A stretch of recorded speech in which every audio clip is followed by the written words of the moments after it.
बरियार बड़ुए ओसो के महंगा बाजार बड़ुए ए बम्हेने अब मेला में भीड़ बरियार बड़ुए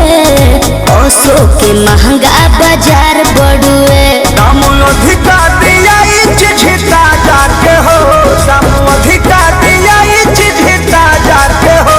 बोल का भाव बात तोहरा कहाँ जाके हो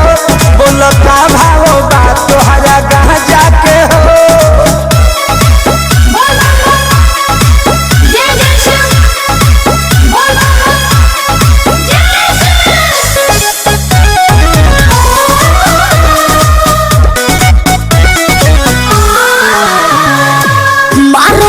हट जाई हो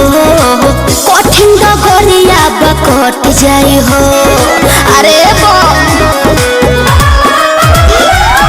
भोला बाबा के प्रसादी बाहो सारा कोवरिया करे आदि बाहो इहे चढ़े कैलाश वाले राजा के हो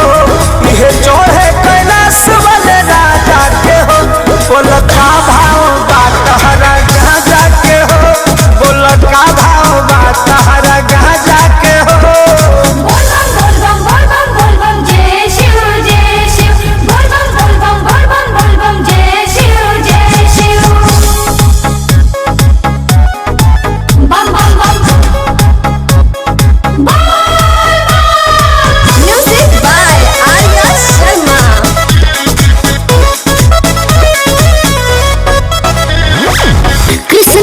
प्रमोद से कहीं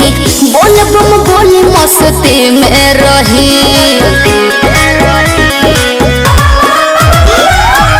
आइल बानी बन के कंवरियानु हो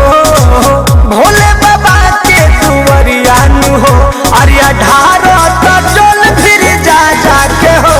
विजय ढारो तो चल फिर जा जाके हो बोल का भाव बात हरा कहाँ जाके हो